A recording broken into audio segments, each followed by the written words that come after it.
Hey, Untamed television fans. This is your host, Craig Bielick, and we are back, believe it or not. And today we are going to talk about, none of this right here. We're going to talk about, get ready for it, one of the great evils of the world, sugar. This is a registered dietitian. Her name is Jennifer James. She works at Ogden Regional Medical Center. And Jennifer and I are going to talk about sugar, which we've talked about before. Jennifer's friend. Yes, we have. We've talked about, and I call it the great evil. And what do you call it? I don't know if I'd go that far, but it's not good in large amounts. And so why is sugar so bad for us? I mean, why is it different than fiber or, I mean, anything in large amounts is bad for you, right? I mean, you can die from drinking too much water. I mean, you got to drink a lot, but... Well, sugar's got a lot of things going on. It's very palatable, and it's a highly refined food. So everything's pretty much been stripped out of it that's anything other than calories and refined carbohydrate. It's like it's white powder. Yeah, it's a white powder. Right. And we have such a taste for it, and we... here in the United States, a lot of food contains sugar that you wouldn't think would contain sugar, like pizza crust and, barbecue sauce. That's sweet. Everybody knows that. But pizza crust? Bread and pizza crust and a lot of things do have sugar added because it improves the palatability, and people like that. Mm-hmm. And one thing about sugar to know is that it also affects the reward system in the brain, like heroin, alcohol, nicotine. Oh. And I've noticed you get a buzz from it, and you feel good. You do get a buzz. When I eat a piece of dark chocolate that's sweet, my reaction to that is a lot different than, say, when I eat a piece of chicken with some broccoli. Well, yeah. It still it still tastes good and we like it, but the effect that sugar has on our brain is very different. Right. And so we tend to keep eating foods that are high in sugar when we get something that has sugar. It has a domino effect, if you will. I want more sugar. Yeah, and in our alcohol and chemical treatment center. Yes. When a person is detoxifying from alcohol, one thing that they will often do is order a lot of high sugar foods. Sure. When they're coming off of alcohol. Sure. Yeah. It gives you that. Because it stimulates that same part of the brain. Yeah. A couple hundred years ago, the average American was eating around a teaspoon of sugar a day. Okay. And we have gone from that to almost a cup of sugar a day. And one of the main sources of this are the sodas and the sugary beverages. Oh, yes. Okay. Yeah, and another problem with sugar, other than contributing to tooth decay and providing empty calories, is that it tends to make our pancreas react a little more dramatically by sending out insulin.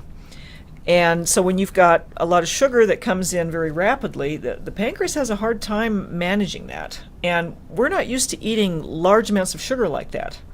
The main source of sugar hundreds of years ago was natural fruit and wild honey. Mm-hmm.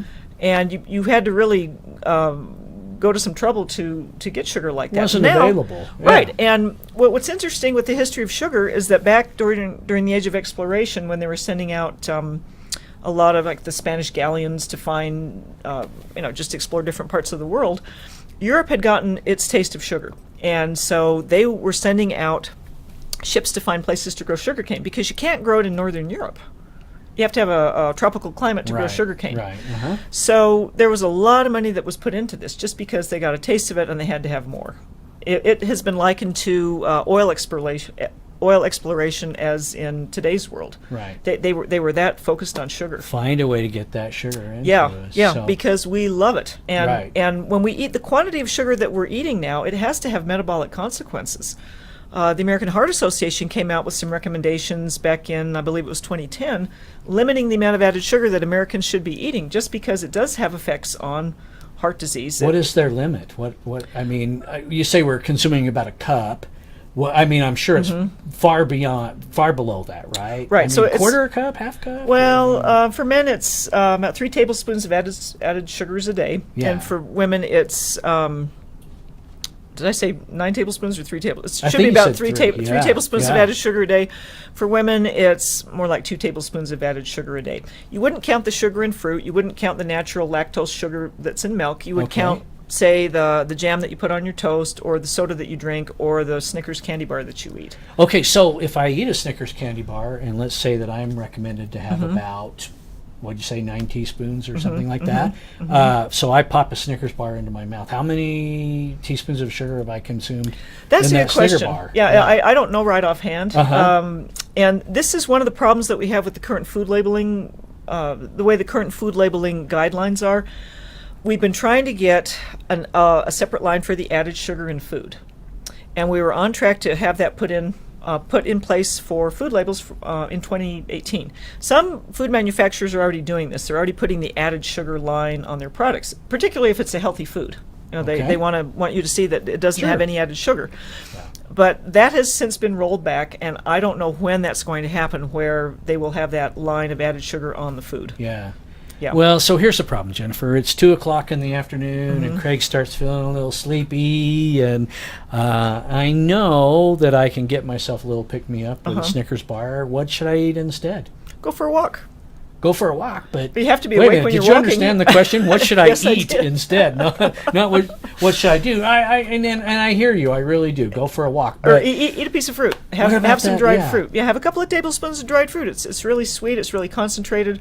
There's fiber in it, and so the digestive process takes longer when you eat sugar that's in a natural food, like a piece of fruit or the dried fruit. Right. So if you just have sugar straight in, say, juice where the fiber's been stripped out, or a soda, the digestion is a lot faster. The blood sugar goes up a lot more rapidly, more dramatically. And so for people with diabetes, they really have to be careful about this, because they don't want to stress the pancreas more than it has been stressed. Right. So you got to get that whole natural food.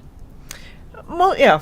Most of the time. Now, dark chocolate, the darker the better. It has more fiber in it. And so the more of the original plant material that's in something sweet, it will take a little longer to digest. And if you buy a those Lindt candy bars or chocolate bars that are 90% cacao. Yeah. Yeah, if you have 1 square of that, and it's really rich, and it's bitter. It's more bitter than it is sweet, but that might take care of your craving right there. And then you've actually eaten something that's semi-healthy. That'll do it. Yeah. There you go, folks. Great advice about sugar and avoiding it, and how to sort of replace it when you need it, because we all need it. Yeah. Now keep in mind, I like it too, but it's okay to have some sweets. Just not a lot. Just have a little bit. Just a little bit. Just a little bit. A little bit. A little bit. Little bit. Yeah. Little bit. This is good advice, and for your health, by goodness, you should be heeding it. Jennifer James, dietitian at Ogden Regional Medical Center. Craig Bielik, your Untamed television host. You can see this program anytime at untamedtelevision.com. Thanks for joining us. Bye-bye. Untamed TV. Untamed.